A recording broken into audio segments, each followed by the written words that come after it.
Yes, friends, we come to the fag end of Companies Act 2013. That is the last topic under Companies Act 2013. Interesting topic and a target exam question. Let's see what it is all about.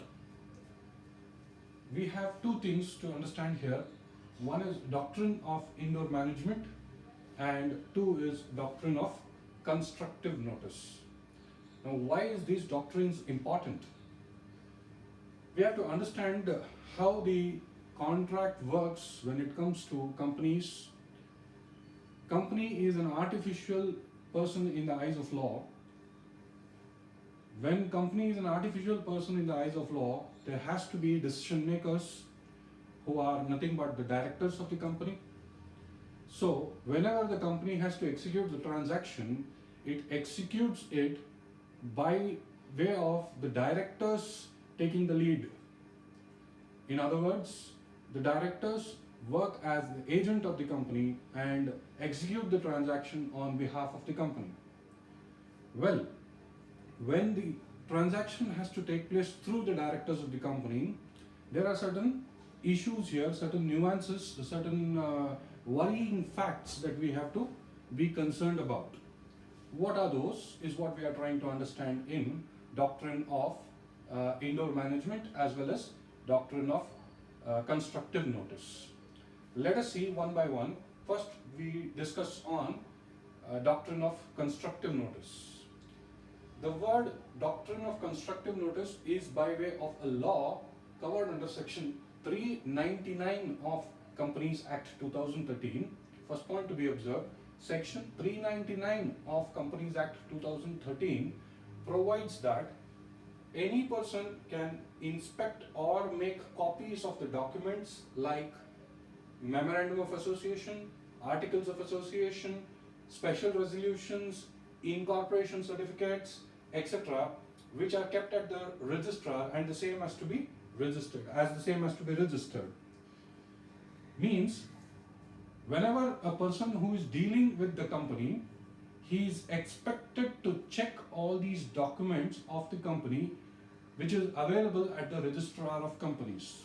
What are the documents? That is memorandum of association, articles of association, incorporation certificate of the company, special resolutions, and so on and so forth.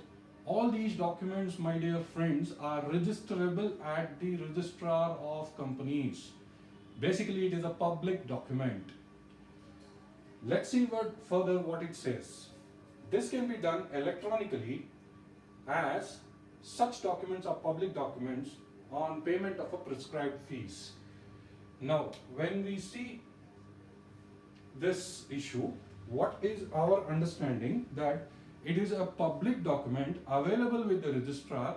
Electronically, I can pay a prescribed fee and download all these details which I just mentioned, that is the registration certificate, or rather incorporation certificate, memorandum of association of the company, articles of association of the company, or any special resolutions which is being passed by the company, which mandates, the Companies Act 2013 mandates that it has to be registered with the registrar. Therefore, once the company has registered all these documents with the registrar, any person who wants to deal with the company shall or is under an obligation, or should I say is expected to get these copies, check these copies, and then take a decision as to whether he can enter into a contract with the company or not. Let us see further. Therefore, section C 399 states that any person who wants to deal with the company is presumed to have inspected the documents and make sure that they are in conformity. That means these documents, since it is a public document available at the registrar's office, the person who deals with the company is expected to download, check, make copies of them, and confirm whether these documents are in line with is in line with whether he can enter into a contract with such company or not. Observe the important point here. The law presumes that the person has already done it. Understand it? the law presumes that the person has already downloaded, verified, checked the copies of MOA, AOA, special resolution, incorporation certificate, and what and all documents which are supposed to be registered. The law presumes that the person who is supposed to enter into a contract with the company is already done it. Now, what if he is not done it? That's a bigger interesting question. Let's see what it is.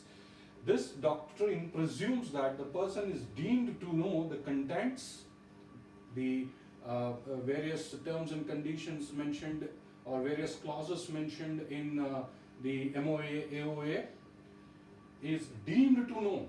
That means a person, whether he is downloaded it or taken a copy of these documents from the registrar or not, whether he's read it or not, it is irrelevant. The law presumes that, or the law deems that he is already known it. That is, the doctrine presumes that the person is deemed to know the contents and understood them in their true perspective, whether he has read it or not.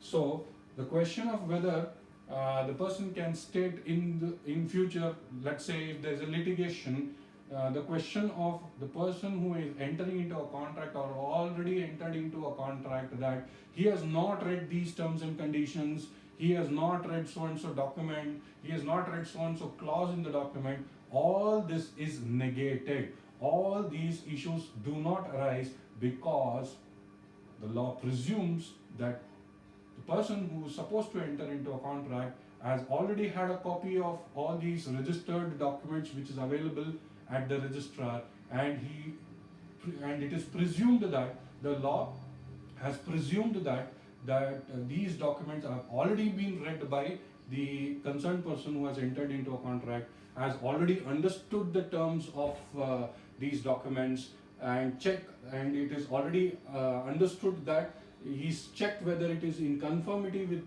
whether he can enter into a contract or not. So a deeming fiction is created here, that the person who is entered into a contract already knows of all these facts. If in case he does not know, or if he is not read it, then we cannot help him.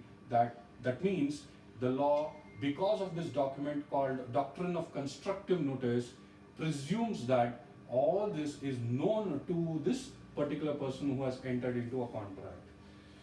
Let's say what it is further. If the contract are beyond the powers of the company as per MOA or otherwise, then the person cannot get any rights against the company. So what are we trying to understand here? By chance, if the person has not read it, by chance if he has not checked whether it is in conformity with MOA and AOA and other relatable relevant documents, then the person cannot get any rights in the contract against the company.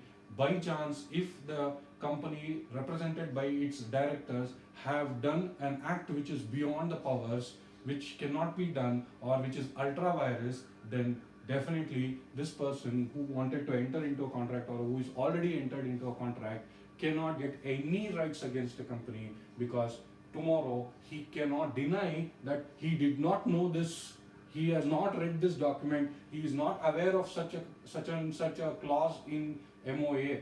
Let's take an example. Maybe one of the company which is doing a software business does not have any right or does not have any power into in the MOA or AOA to enter into a real estate transaction.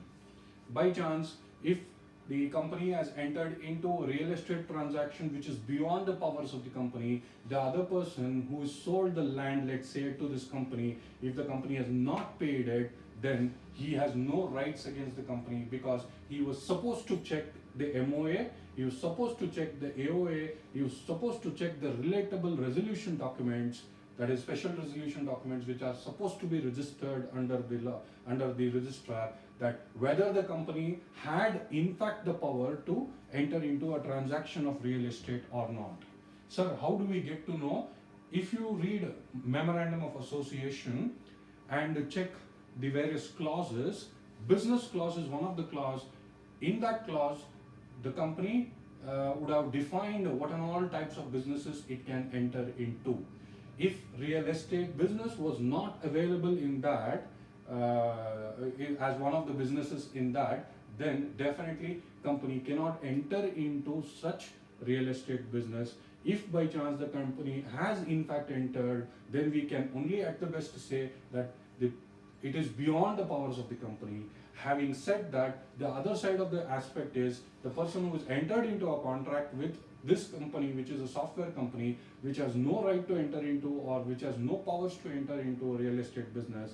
In such a case, the person who has entered into a contract, he has no rights whatsoever against the company, because it is presumed by the law that he's already read the MOA, AOA, whether the company has the power to enter into or not. It is already deemed that he knows. In spite of knowing the fact that the company has no powers to enter into such real estate business, in spite of that, if he is entered into, then it is his risk, it is his headache. Therefore, the courts have decided, or the law presumes that he has no rights against the company. Am I clear with what is meant by doctrine of constructive notice? It is a notice to the person who is entering into a contract that these are the available documents with the registrar. You are expected to know all these documents.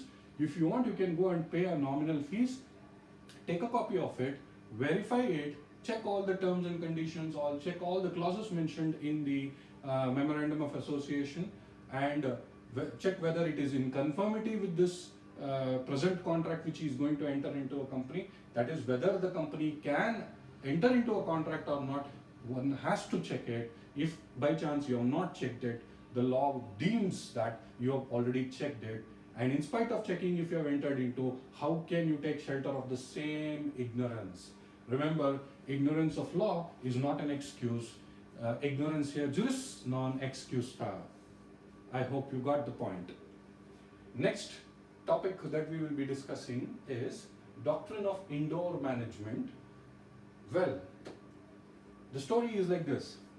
Sir, you said that a person who is entering into a contract with the company is expected to check all the documents which is available with the registrar, which is basically a public document.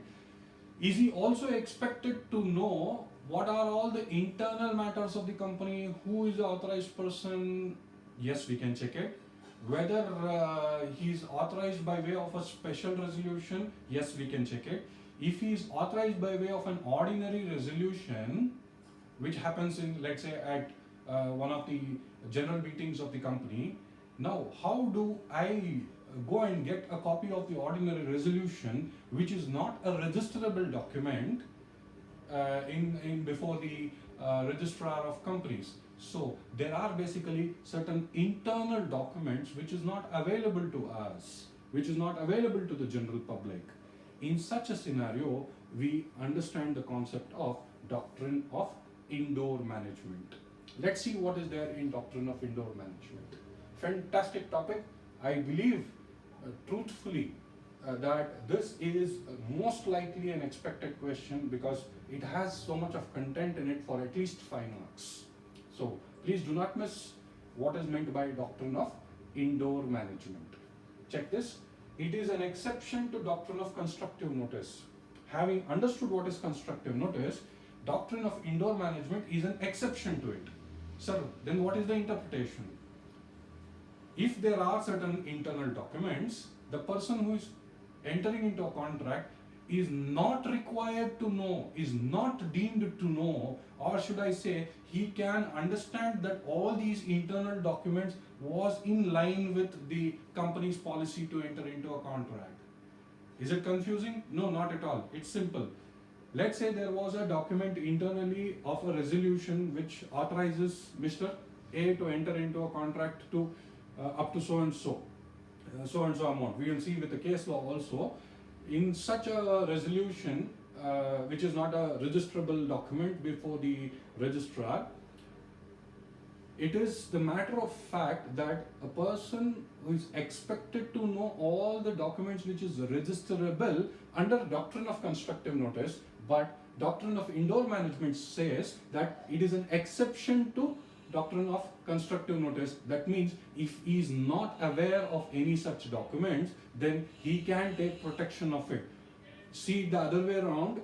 If there is an internal document, then such documents have adhered to the company's policy. Such a presumption can be arrived at by a person who is entering into a contract. He need not know what was there, what was the content in the internal document. That is what precisely doctrine of indoor management talks about. Let's see further to get more insight about it. It is an exception to doctrine of constructive notice, that is, an outside persons are not deemed to have notice of the internal affairs of the company. Whatever is the internal affairs of the company, the outside person who is supposed to enter into a contract, he is not expected to know, he is deemed not to know it. If he has to prove that he had, if the other person has in fact known it, then the onus of proving is on the company. Whatever internal document is there, that is the company's documents. This person is not expected to know what was the content in it. He can believe that these contents was in line with the company's policies to enter into the contract. Let us see further. In other words, the outsider can presume that all the formalities required for entering into a contract has already been followed by the company. If there was lapses in such following, or if there were lapses in those formalities, the outside person who is supposed to enter into a contract is protected under this doctrine. He is not expected to know, or he can expect that it is already complied with. All these formalities are already taken care of it. I hope you are getting the clear point. Well, doctrine of constructive notice says he is expected to know all these things. Well, doctrine of indoor management says he is not expected, or should I say, he is expected to presume that all the formalities have been completed. By chance, if the formalities are not completed, he is safe, he is protected. Are we understanding it clearly? Yes. Let's see what further we can see on doctrine of indoor management.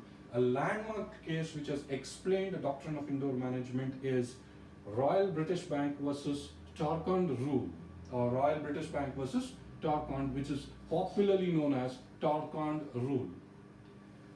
Let's see what are the facts to understand and get a deeper insight about doctrine of indoor management. Facts of the case. First point, Mr. Torkond was the official manager, official liquidator. Who is the official liquidator? Liquidator, or a person who is appointed by the court to liquidate the assets of the company and repay the liabilities. When the company has filed for liquidation, it won't allow the directors only to execute the sale of assets and clear the liabilities. It appoints a special person called official liquidator or official receiver. In UK, probably it is known as official manager. So Mr. Torkond was the official manager of the insolvent company. Company's name is, remember, it's a very, very lengthy name. Therefore, very interestingly, we put it as Torkond's Rule. The insolvent company's name is Cameron's Coalbrooks Steam, Coal and Swansea, and Lohar Railway Company. So if you are getting it irritated, or if you are finding it inconvenient to remember this long word of this insolvent company, simply put Royal British Bank versus Torkond, or even further you can reduce your headache by putting it as, or mentioning it as, Torkond's Rule. So primarily what did we understand? There was one company which was insolvent. The court had appointed Mr. Torkond as an official liquidator or official manager to liquidate or sell all the assets and repay the liabilities of this insolvent company. Therefore, next point of observation. Company was incorporated under the Joint Stock Companies Act 1844, like we have Companies Act 2013. This company was incorporated under the Joint Stock Companies Act 1844 under the United Kingdom's provisions, which had given a bond for £2,000 to Royal British Bank, which secured the company's drawings on its current account. And the bond was issued under the company's seal and signed by 2 directors and secretary. Means this company was incorporated company, fantastic. Where it was incorporated, the Joint Stock Companies Act 1844 of the United Kingdom, it was incorporated, agreed. Then what happened? The company had given a bond to a bank called Royal British Bank. Probably it has used the overdraft facility and it has operated through current account and given a bond to Royal British Bank, stating that if and when something happens, this bond can be executed and your money is safe and secure. This company has given a bond to the bank. Let's see. And this bond was issued by company seal and signed by two directors of the company or the secretary of the company. So, as a matter of fact, this was executed as a contract in line with the policies. What is that? It is the company seal was executed. It was signed by two directors and a secretary. What more can anybody expect? So, there is a contract document. The contract document says that this company has given a bond to this bank, where this bond has been signed by two directors of the company and the secretary of the company and under the common seal of the company. So whenever a company enters into a contract, common seal is very important. It is not like our general seal, it is a special seal wherein it matters a lot to establish the genuineness of the contract. So, one, the bond has been given by this company to Royal British Bank. Two, it has been executed under common seal. Three, it is signed by two directors and secretary. All the required formalities has been completed for the purpose of contract. Then where is the interesting point? Check the third point.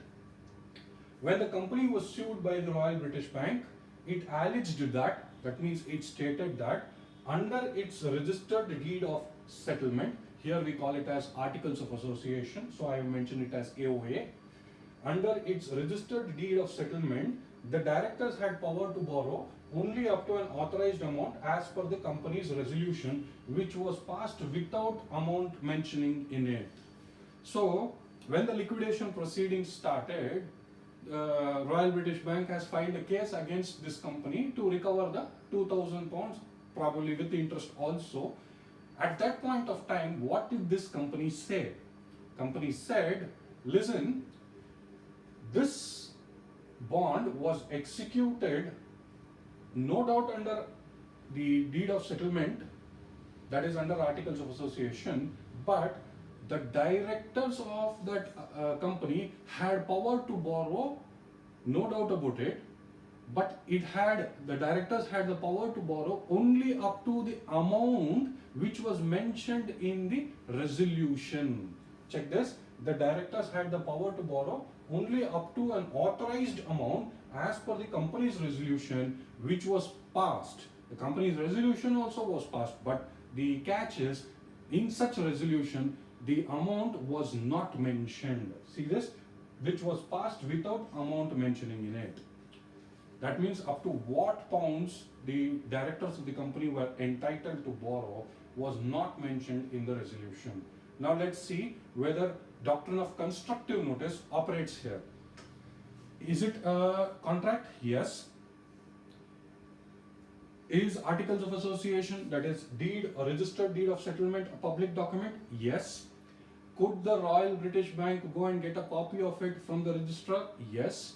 Has Royal British Bank read this deed of settlement, that is registered deed of settlement? Yes. Did Royal British Bank find that whether there was power for the company or whether the power of directors was there to borrow? Whether Royal British Bank has read it? Yes. Now the question here is, no doubt all this power was there, but there was a condition attached to it that there will be a resolution which will be passed which states that the directors are authorized to take or borrow loan up to only so and so amount of funds or so and so amount of pounds. Whether the resolution was passed? Yes. Now keep in mind doctrine of constructive notice. Doctrine of constructive notice states whether Royal British Bank has seen all these documents, verified all these documents, checked whether it is in conformity with the contract or not, it is deemed to have understood that Royal British Bank knows all these things. That is what doctrine of constructive notice says. The beauty of the law or the beauty of the case is attached with this last point, that is a resolution. This resolution is not a special resolution, and hence it wouldn't have got registered under the registrar. So understand the reverse. What is the reverse here? Royal British Bank is safeguarded in a way that Royal British Bank is expected to know, is already deemed to have known that the internal formalities related to the resolution is already passed and it is in conformity with the registered deed of settlement. That means the law presumes that Royal British Bank is known the fact that there was already a resolution and the resolution specifies this amount. It is already presumed by the courts of law. Sir, then where is the climax? Climax is here. What did the court decide? The bond was valid as the Royal British Bank could enforce the contract. First point. Second, yes, doctrine of constructive notice has taken place because I have said whether Royal British Bank has taken a copies of these documents and verified or not, it is deemed that they have verified. That is, yes, doctrine of constructive notice has taken place. That is, the bank was expected to check whether the directors had power to borrow up to an amount as per ordinary resolution. Whether they have checked it or not, law presumes that they have already checked it. Law presumes that the bank has already checked it. Fantastic. Point number C, turning point. Ordinary resolution is an internal document and the same is not registrable. So if it is an internal document, how would, in this world, God only knows, how can the law presume that the bank had information or bank is aware of this internal document? How can you say that? Therefore, check this, therefore the bank was expected to assume, the law is of an understanding that the bank was expected to assume that all these required resolutions would have been passed with or without amount is irrelevant as the power to borrow was already available in the registered document. That is, in the registered deed of settlement AOA, the power to borrow was already there, but it gave a connector that how much to borrow was to be specified in a resolution. That resolution was also passed, which was an internal document, but that resolution was passed without amount mentioning it. All these so-called internal factors is assumed by the law that these internal matters would have taken place in such a way that the formalities for taking this or borrowing this money is completed in all respects.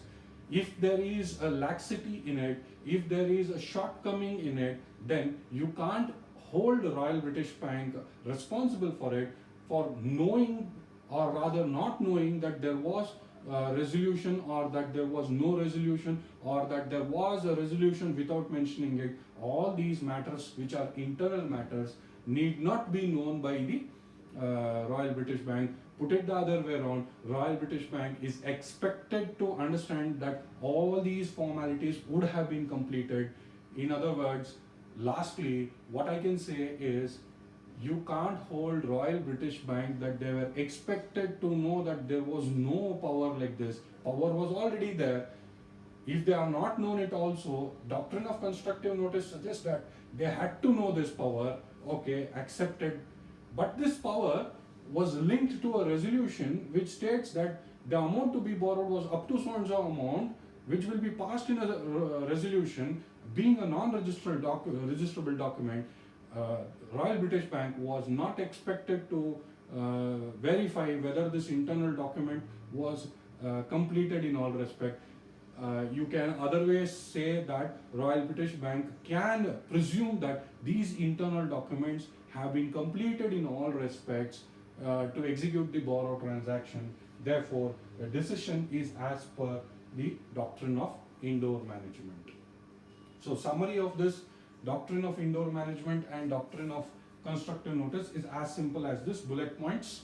First bullet point, there are certain public documents like MOA, AOA, incorporation certificate, these are expected to be known by a person who is entering into a contract. Whether he's seen or not, whether he's read it or not is irrelevant. Courts presume that he's already read it. That is the person who's entered into a contract. Later, he cannot deny that he's not read it. That is what constructive notice says. But when it comes to doctrine of indoor management is an exception to doctrine of constructive notice. The crux or the main point of indoor management doctrine states that internal matters which is supposed to be in line with the main company's policies to execute a transaction is already taken place. If there is a laxity in it, if it has not happened, then the other party, that is the person who is entering into a contract, cannot be held responsible for that. He can assume all these documents, internal documents, is completed in all respects for the purpose of executing the contract.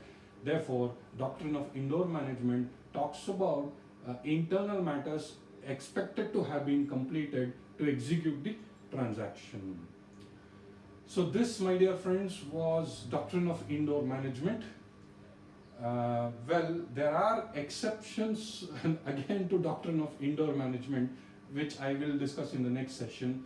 So keep it simple: doctrine of constructive notice, doctrine of indoor management, exception to doctrine of indoor management. I will cover it in the next session.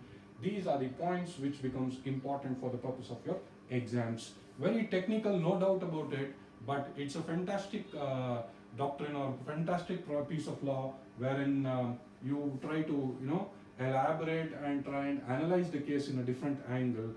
External public documents, doctrine of constructive notice. Internal documents, doctrine of indoor management. As simple as that. So in case you guys have any doubts about it, do mail me to loitsacademy@gmail.com. I will revert back to it. Next session we will be seeing exceptions to doctrine of indoor management. Let's see what it is. Thank you.